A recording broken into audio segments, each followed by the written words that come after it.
terus wis kaya ponari. Wah, mesti konangan pateni mesti. Nggih. Mula. Tapi wong awak dhewe saiki akhire terus wis nggambarno Nabi lahir iku wis kaya ngene kaya ngene. Nabi lahir biasa mawon, wis rasa dadak digawe terus bersinar. Lah nek bersinar ya konangan nek diketok karo wong bolone Abroha. Ono sing nyeritake Nabi lahir bersih.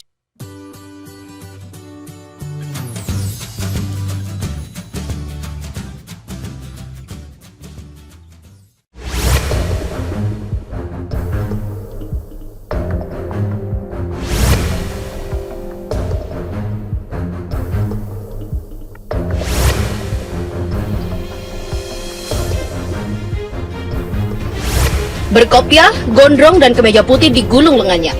Memegang toa di depan para suster dan jemaat tertentu serta mahasiswa kampus agama di bilangan Gejayan dan Barbasari. Sebarisan perempuan berjilbab dan mahasiswa berkopiah ada pula di dalamnya. Di dua momen itu, kami para setru politiknya cukup panggil Afik. Tak ada. Apalagi merasa perlu rasa takzim karena memang kami setara bukan siapa-siapa dia. Apalagi hukum moral jadi tolak ukurnya. Hanya dekat dengan Presiden Gus Dur dan pengakrapan, itu saja hingga disebut cak, disemat. Tak akan ada sapa yai apalagi Kiai Gus. Sampai akhirnya masa bergulir, namanya menjadi harum disebut. Meski dengan konstruksi berpikir yang terkesan suka-suka. Tapi bahayanya, ia jadi anutan. Ada sekian jamaah setiap yang siap membela. Dan ini rawan.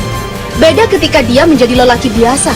Semuanya begitu telanjang dan kami bisa berhujat tanpa harus pikirkan akan ada banyak orang yang secara gegabah membelanya selaiknya menjaga marwah ulama bersinergitas. Sayangnya, imbas sublim penggusan ini tak disadari komunitasnya. Seolah natural dan patut, walau itu biarlah ranah kelompok keagamaan tersebut. Tanpa memikirkan ada kontradiksi perlakuan dan berpikir. Kadang begitu lapang dada ketika agama dicerca atas nama rahmatnya Islam.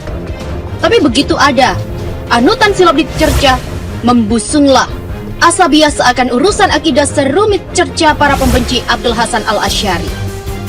Kalau saja ia diterima sengaja lelaki penggitar dengan segala kelebihan dan kekurangan tanpa ada penggusan, maka kans objektiflah yang ada. Sebab polanya bukan soal strata, dia atau laku maafnya. Namun ini tentang kapasitas meletakkan sesuatu pada proporsi. Dia si pegitar masih perlu ditilik. Siapa dan siapa sekira cukuplah nama langsung saja. Karena itu terpantas buatnya. Dengan begitu, kita tak repot bila dia berkhutbah sesukanya. Karena makom dia seorang cak yang politikus belaka. Bolone Abroha. Ono sing nyeritake Nabi lahir bersinar tekan langit. Ha nek ngono iki digoleki karo wong Yahudi pateni. Biasa mawon lahir. ID.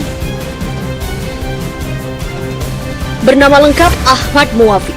Orang tuanya bukan ustadz, bukan kiai.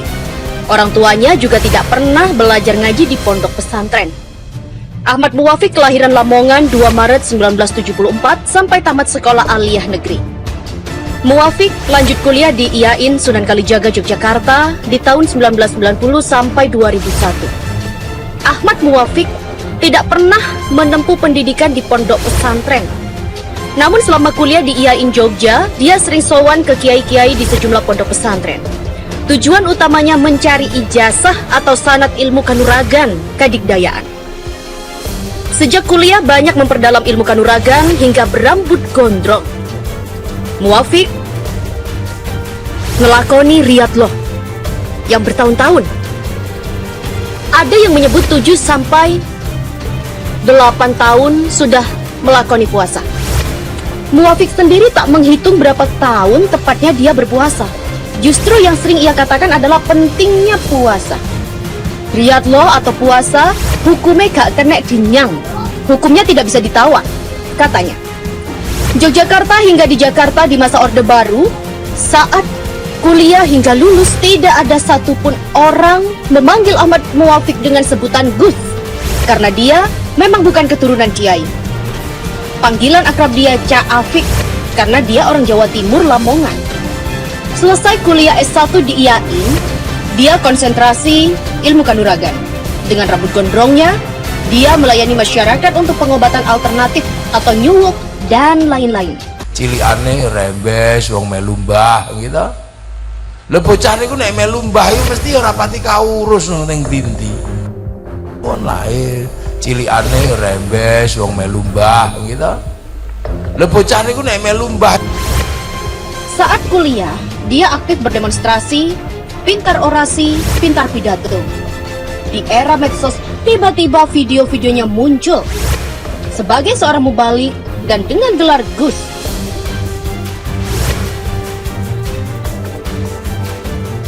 Secara usia dan angkatan, Afik belum memungkinkan bersua langsung.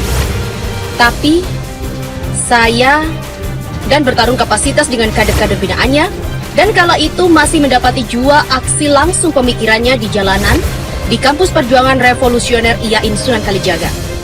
Masa 2000, ia kelompoknya berupaya gigih agar tak lepas dalam kekuasaan abadi di Dewan Mahasiswa. Era partai kampus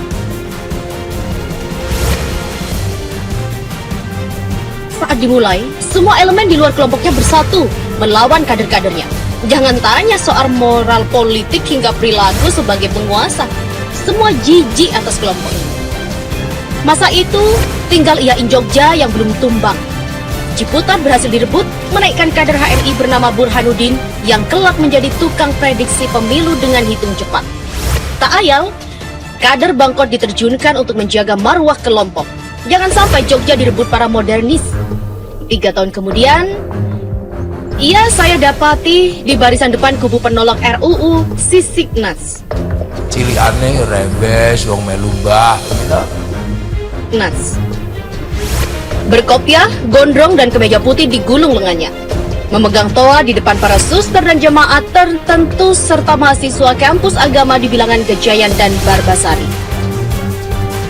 Sebarisan perempuan berjilbab dan mahasiswa berkopiah ada pula di dalamnya. Di 2 momen itu, kami para setru politiknya cukup panggil Afik. Tak ada. Apalagi merasa perlu rasa takzim karena memang kami setara bukan siapa-siapa dia. Apalagi hukum moral jadi tolak ukurnya. Hanya dekat dengan Presiden Gus Dur dan pengakraban, itu saja hingga disebut Cak disemat. Tak akan ada sapa Yai apalagi Kiai Gus. Sampai akhirnya masa bergulir, namanya menjadi harum disebut. Meski dengan konstruksi berpikir yang terkesan suka-suka. Tapi bahayanya, ia jadi anutan. Ada sekian jamaah setiap yang siap membela. Dan ini rawan. Beda ketika dia menjadi lelaki biasa.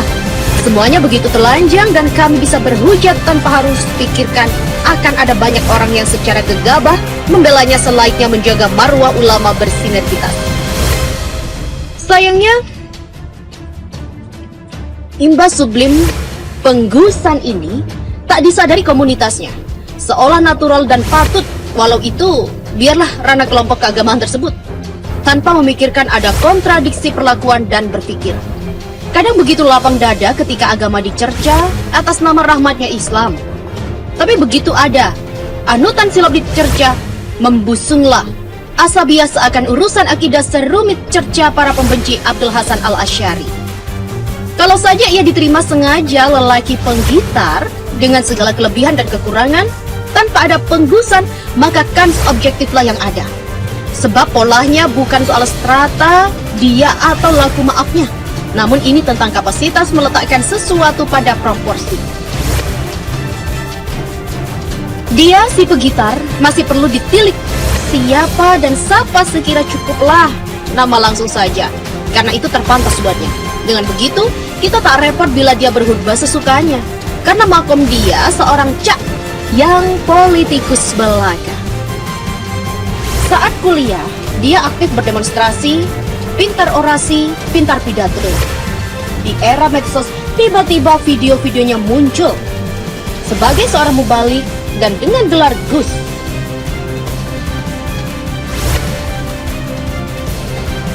Secara usia dan angkatan, Afik belum memungkinkan bersua langsung.